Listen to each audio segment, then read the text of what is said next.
Welcome everybody to my reboot. Welcome tyrants and newcomers alike, that is, to my reboot of Phoenix Wright 1. I know I had previous episodes in this series, but those were all done on bad mics, and although my friends are awesome, I want to do this series by myself because I want to showcase my variety of voice acting talents. So, let's all have fun, play Phoenix Wright. I mean, if you guys haven't seen this game, it might look boring and weird at first, but it really grows on you. It is a fantastic game series, so it's one of my favorites. So let's continue. The first turnabout. Yes, we're going back to the first case, guys. Here we go.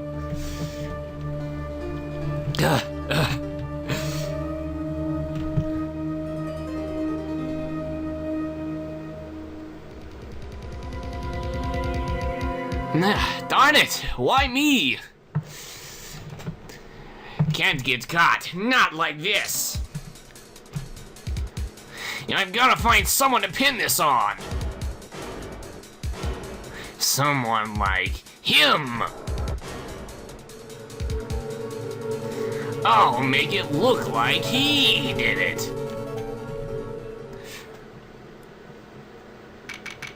August 3rd, 9:47, District Court, Defendant Lobby number 2. Jump right into this thing, guys. Boy, am I nervous. Right. Gotta excuse my female voices. I have a variety of male voice talents, but females need some work. Oh, hiya, Chief. Woo, I'm glad I made it on time. Well, I have to say, Phoenix, I'm impressed. Not everyone takes on a murder trial right off the bat like this. Little do you know, Mia, that most of the trials in the series are murder trials, except for like 2. It says a lot about you, and your client as well. Thanks. Actually, it's because I owe him a favor. A favor? You mean you knew the defendant before this case? Yes. Actually, I kind of owe my current job to him. He's one of the reasons I became an attorney. Well, that's news to me.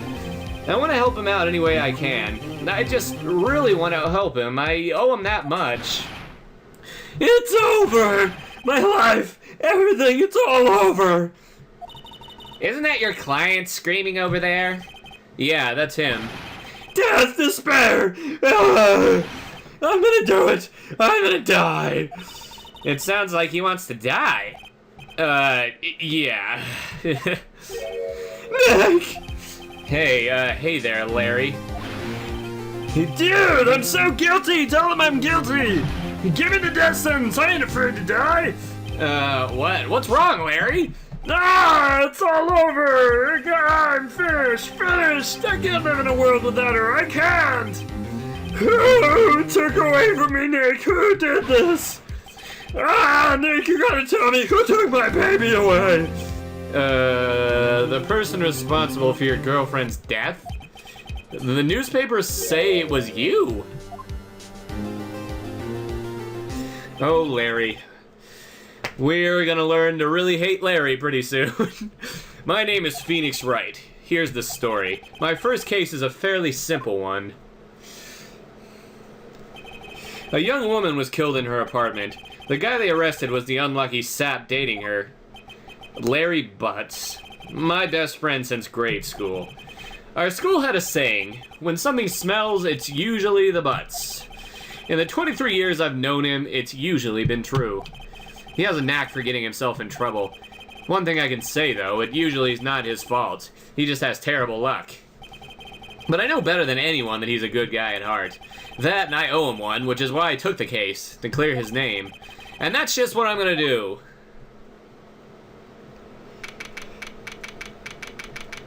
District Court, courtroom number 2. Alright, here we go. If any of you have watched my live stream, you will know, since I've done all the other Phoenix Wright games in my live stream, I saved this one specifically for YouTube, and you'll know that that judge is epic. He's like the Chuck Norris of this game. The beard knows all. The court is now in session for the trial of Mr. Larry Butts. The prosecution is ready, Your Honor. The defense is ready, Your Honor. Mr. Wright, this is your first trial, is it not? Yes, Your Honor. I am a little nervous. Your conduct during this trial will decide the fate of your client. Murder is a serious charge. For your client's sake, I hope you can control your nerves. Thank you, Your Honor. Mr. Wright, given the circumstances, I think we should have a test to ascertain your readiness. Yes, Your Honor. Hands shaking, eyesight fading. Test will consist of a few simple questions. Answer them clearly and concisely. Please state the name of the defendant in this case. That would be Larry Butts. The defendant? Well, that's Larry Butts, Your Honor. Correct. Just keep your wits about you and you'll do fine. Next question. This is a murder trial. Tell me, what's the victim's name? Whew, I know this one. Glad I read the case report cover to cover so many times. It's... Wait. Oh! No way! I forgot! I'm drawing a total blank here. Phoenix, are you absolutely sure you're up to this? You don't even know the victim's name! Oh, the victim. Of course. I know the victim's name. I, just forgot. Temporarily. I think I feel a migraine coming on. Look, the defendant's name is listed in the court record. Just touch the court record button to check at any time. Remember to check it often. Do it for me, please. I'm begging you. Everything in these trials revolves around the court record, so if you're playing this game, then you need to know. And if I remember this case correctly, it's actually Cindy Stone. I don't even need to look. I remember this part of the case. But, just so I can show you guys, when you click on the court record, you can go in here, you can see the autopsy report. As you can see, her name is, well, you can go to profiles as well, but her name is Cindy Stone, as you can see. Here's the model. She lived in the apartment by herself. We also have Winston Payne, the prosecutor, in our profiles. We have Larry Butts, the defendant, who once again you will learn to hate soon. Of course, the lovely Maya Fey, our mentor at the moment. Right, so, and then of course we have the evidence here, which will be used to be presenting to contradict statements that the defendants make in order to come to the truth. And of course we have our attorney's badge. That just shows that we're a defense attorney. So the victim's name was Cindy Stone. The victim's name is Cindy Stone. Correct. Now tell me, what was the cause of death? She died because she was hit with a blunt object, of course, if you watch the freaking first cutscene. She was struck once by a blunt object.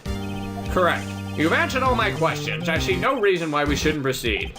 You seem much more relaxed, Mr. Wright. Good for you. The beard lacks that.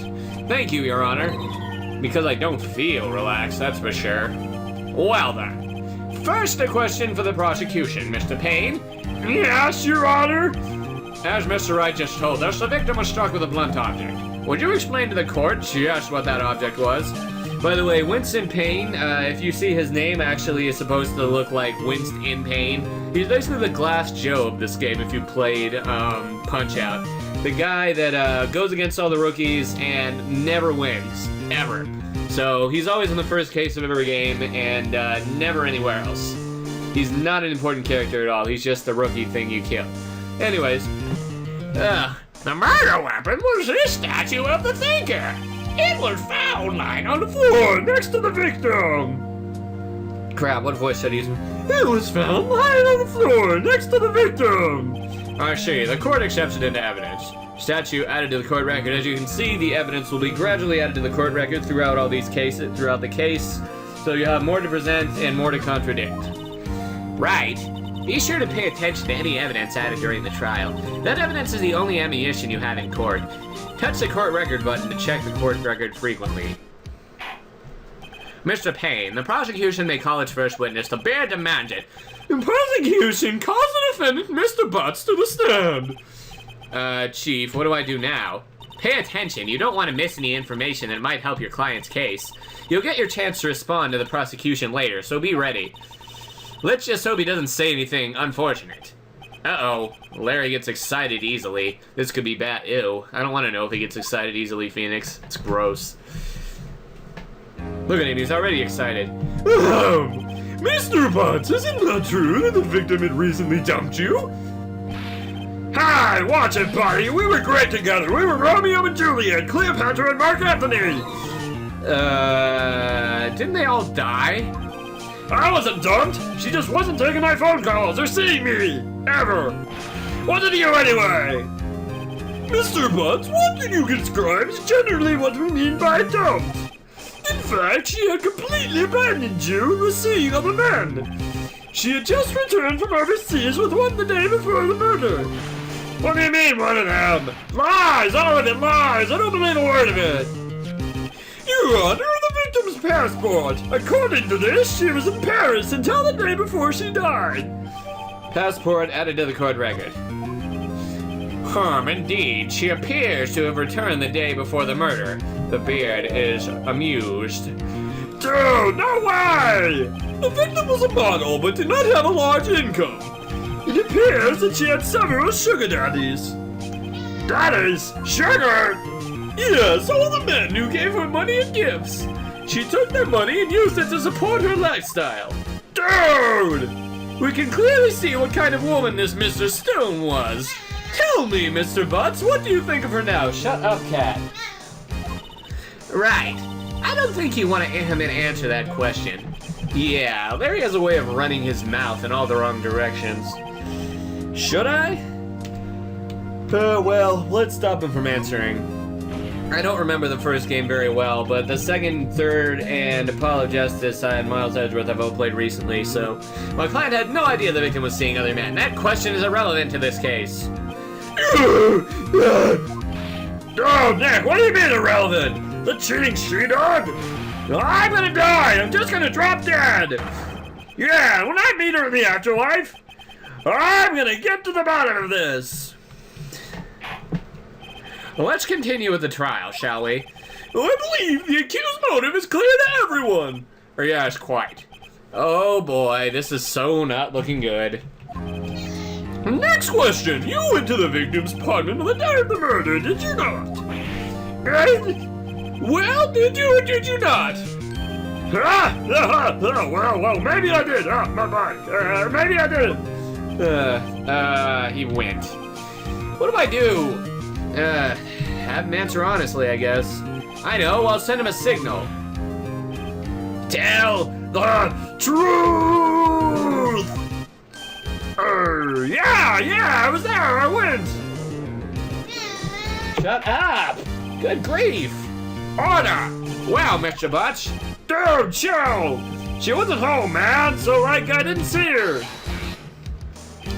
Your Honor, the defense is lying! Lying?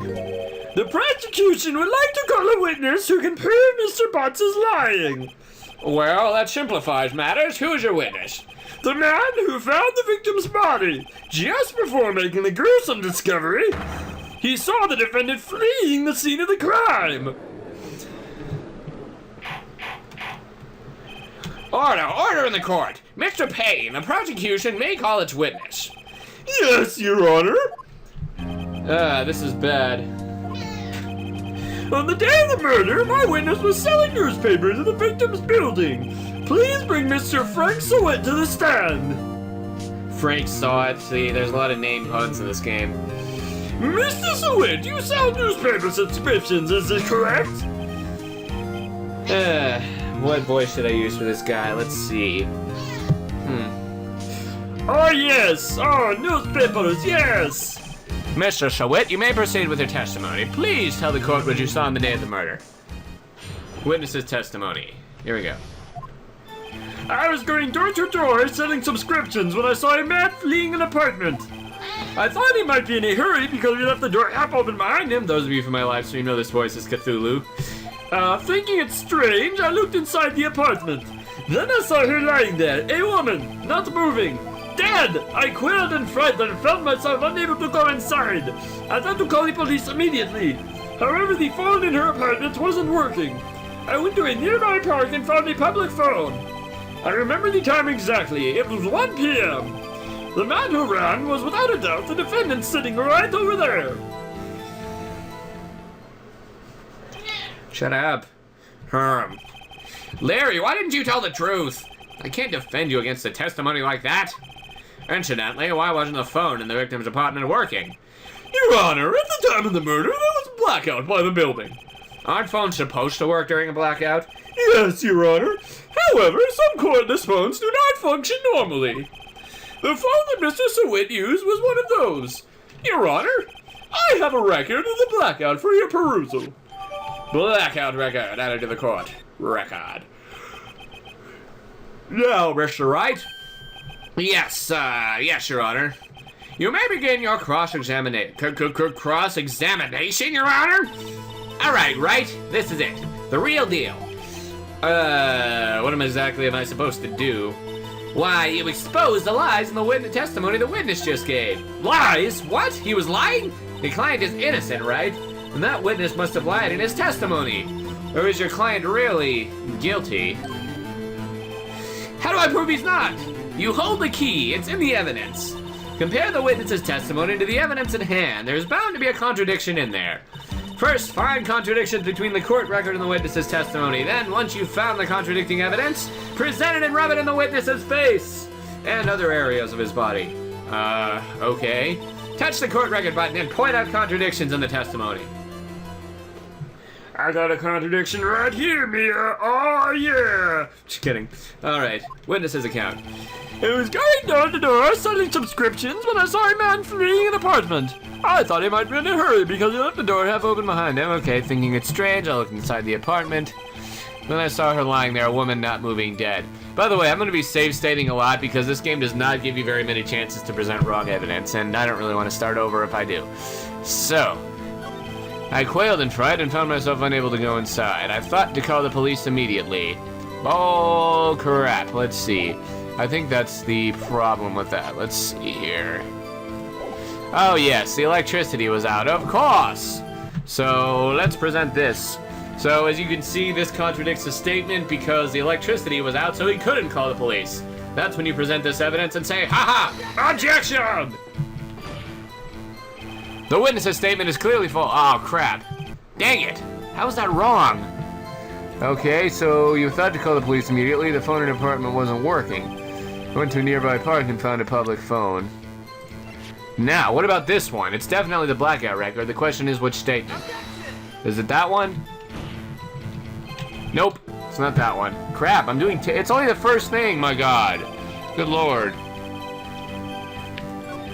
Remember the time exactly, it was 1 p.m. Okay, if it was 1 p.m. Yeah, okay, there we go. There's the contradiction. It was more obvious than I was thinking. The time of death was 4 to 5 p.m., but he's saying it was 1 p.m., so fail. Objection. You found the body at 1 p.m., you're sure?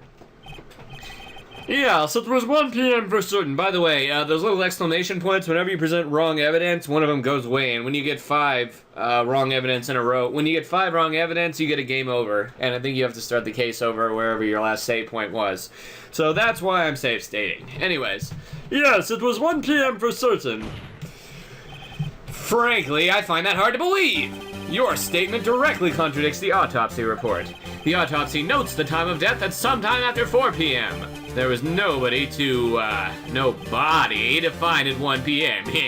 See what I did there? How do you explain the 3-hour gap? No, oh, yeah. This is trivial. The witness merely forgot the time. After his testimony, I find that hard to believe. Mr. Sawit, why were you so certain that you found the body at 1 p.m.? I think it's saw it, actually. I'm gonna say that. Gee, that's a really good question. Great job, right? Way to put him on the spot. That's all you have to do. Point out contradictions. Like always, lies always beget more lies. See through one and their whole story falls apart. That's so true. Wait, I remember now. Would you care to give your testimony again? The time of discovery. You see, when I found the body, I heard the time. There was a voice saying the time. It was probably coming from the television. Oh, but it was 3 hours off, wasn't it? I guess the victim must have been watching a video or a tape program. Okay, this is the blackout report because she couldn't have been watching television because there was no electricity. That's why I thought it was 1 p.m. Terribly sorry about the misunderstanding. I see. You heard a voice saying the time on a taped program. Mr. Wright, you may cross-examine the witness. Right, you know what to do. I've got this one. Alright, and I've already figured out the contradiction in this statement. They only get harder from here, folks. Yes. When you found the body, you heard the time. There was a voice saying the time was probably coming from the television. Well, that's bullcrap. Because there was a freaking blackout. Motherfreaker! Hold it right there. The prosecution has said there was a blackout at the time of the discovery, and this record proves it. You couldn't have heard a television or a video. The defense has a point. Do you have an explanation for this, Mr. Sawit? Mr. Shot? No, I find it quite puzzling myself, quite. Wait, I remember now. Mr. Sawit? Mr. Shot? The court would prefer to hear an accurate testimony from the very beginning. The constant corrections are harming your credibility. But then you seem rather distraught. My apologies, Your Honor. It must have been the shock of finding the body. Very well, Mr. Shot. Let's hear your testimony once more, please. Yes. Actually, I didn't hear the time. I saw it. There was a table clock in the apartment, wasn't there? Yeah, the murder weapon. The killer used it to hit the victim. That must have been what I saw. Well, that's crap, because we clearly saw the murder weapon was a statue. You saw a clock? I guess it would explain it. Or was it? The defense may cross-examine the witness. Gladly. Here we go. Oh, yeah. You didn't hear the time, you saw it. There was a table clock in the apartment, wasn't there? Yeah, the murder weapon. The killer used it to hit the victim.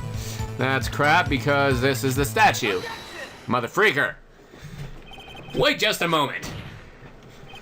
The murder weapon wasn't a clock, it was the statue. Now, how is this supposed to be a clock? What? You with your objections and your evidence, just who do you think you are? Just answer the question, Mr. Sawit. Hey, I saw it there, okay? There's the clock. Your Honor, if I may. Yes, Mr. Payne. As the witness stated, the statue was indeed a clock. The neck is a switch, you just tilt it and it says the time out loud. And it doesn't look like a clock, I submitted it as a statue. My apologies. I see, so the murder weapon was a table clock after all. Well, Mr. Wright, the page of the witness testimony was correct. This is a clock. Do you have any problems with this testimony? Yes. Your Honor, there is a gaping hole in the witness's testimony. The only way he could have known the weapon was a clock is to hold it in his hand. Yet the witness testified that he never entered the apartment. Clearly a contradiction. Indeed. The witness knew it was a clock because he knew it into the apartment.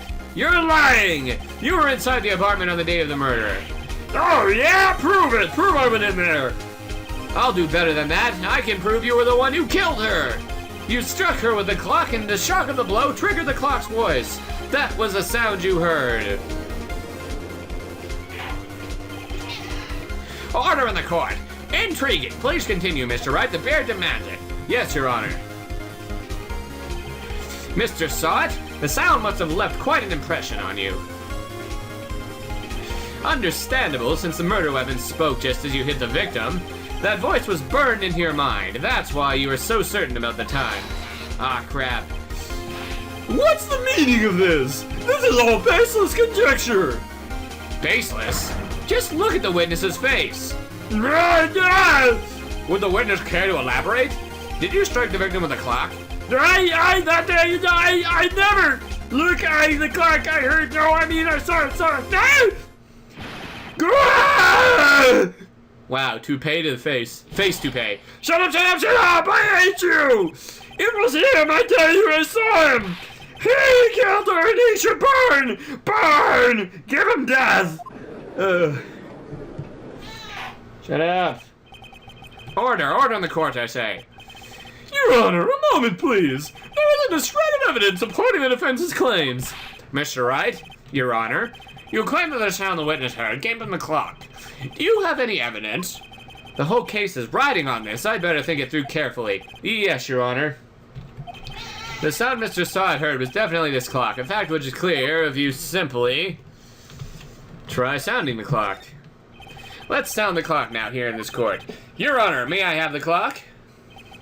I ask the court to listen very carefully. Beep. I think it's 8:25. That certainly is a strange way to announce the time. Well, he is the thinker, after all. So, we've heard the clock. What are your conclusions, Mr. Wright? Mr. Payne, can you tell me what time it is now? It's 11:25. No! As you can see, this clock is exactly 3 hours slow. Precisely the discrepancy between what Mr. Sawit heard and the actual time of death. So, Mr. Sawit, try to think your way out of this one. Ha ha ha! You forgot one thing! Uh-oh. What's he talking about? While it may seem like the clock is running 3 hours slow, it proves nothing! How do you know it was running 3 hours slow on the day of the murder? If you can't prove that, you don't have a case! He's right. How am I gonna prove that? Darn it! I was so close! Mr. Wright, it seems you lack the critical evidence to support your claim. Yes, Your Honor. This means I cannot let you indict the witness. Unfortunately... This ends the cross-examination of Mr. Frank Short. I came all this way down here to testify, and look what happens! They treat me like a criminal! A criminal! Your lawyers are all slime! I almost had him. Sorry, Larry. I failed you. There's nothing I can do about it now. Not so fast, Mr. Sod. Aw, snap! Chief! Listen up, Wright. Don't throw this one away, not like this. Think! But, Chief, it's over. I can't prove the clock was slow the day of the murder. Nobody can prove that. Well, yes, but that doesn't mean you can't still win. Try thinking out of the box. Don't waste time doubting the facts. Assume the clock was 3 hours slow and think through it. Ask yourself, why was the clock 3 hours slow? Figure out the reason and you'll have your proof. Right? Can you think of a reason as to why the clock would be 3 hours slow? Sure. Wait! Maybe I can prove it. You must have evidence somewhere that can prove it, right? Find it and let them have it. Well, Mr. Wright, you say that the clock was already running slow on the day of the murder, and I got my evidence in mind, yes. Have you found evidence to support this claim? Of course! There is a piece of evidence in the court record that can prove my claim beyond a doubt. Ha! Tough words! Let's see you pull this one off! Let's see this evidence that proves why the clock was running slow. The passport, of course, because it's from Paris. Yes. The victim had just returned home from abroad the day before the murder. As we all know, the time difference between here and Paris is 9 hours. When it's 4 p.m. here, it's 1 a.m. the next day there. The clock wasn't 3 hours slow, it was 9 hours fast. The victim hadn't reset her clock since returning home. That's why the time you heard when you struck her dead in her apartment was wrong. Proof enough for you, Mr. Saw It? Or should I say, Mr. Did It? No! No! Wow, did he just get rabies? That's funny. Order! I say! Well, this case has certainly turned out differently than we all expected. Mr. Payne, your client? Yeah, he was arrested and has been taken away, Your Honor. Very well. Mr. Wright? Yes, Your Honor. I have to say, I'm impressed. I don't think I've ever seen someone complete an offense so quickly and find the true culprit at the same time. Thank you, Your Honor. At this point, this is only a formality, but this court finds the defendant, Mr. Larry Butts, not guilty! Foreshadowing of the awesomeness to come. Man, I can't believe we actually finished this first part in one episode. And with that, the court is adjourned. It turns out that Frank Saw It was a common burglar. He posed as a newspaper salesman to check and see when people were out of the house. That day, when Larry went to her apartment, the victim wasn't home. After he left, Mr. Saw It let himself in to do his dirty work. While he was searching her place, the victim returned. Flustered, Mr. Saw It grabbed the nearest blunt object he could find.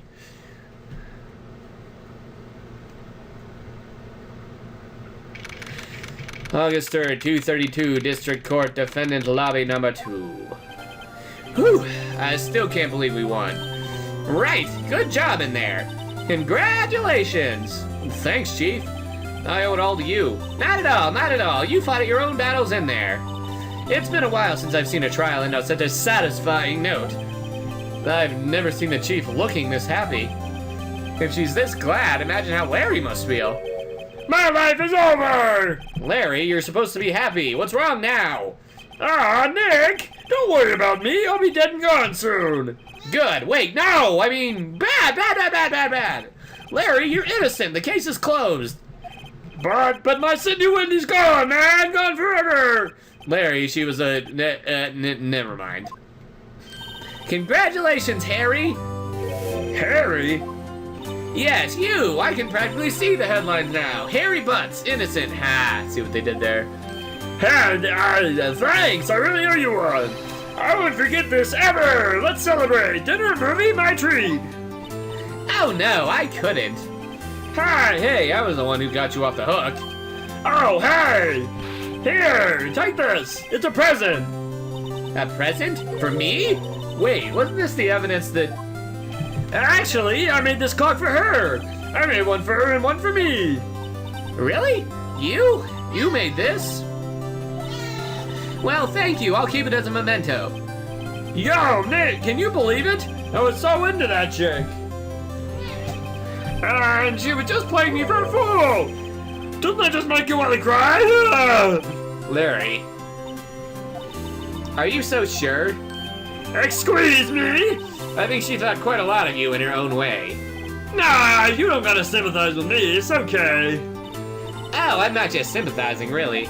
Isn't that right, Wright? Don't you have something to show your friend? Something that proves how she felt about him? Huh? Oh, yeah, right. No, what the heck is she talking about? That's what I'm wondering. My attorney's badge! Her autopsy report. Herba-derba-derp. Just kidding. Not the... I guess it's probably the statue, right? I think.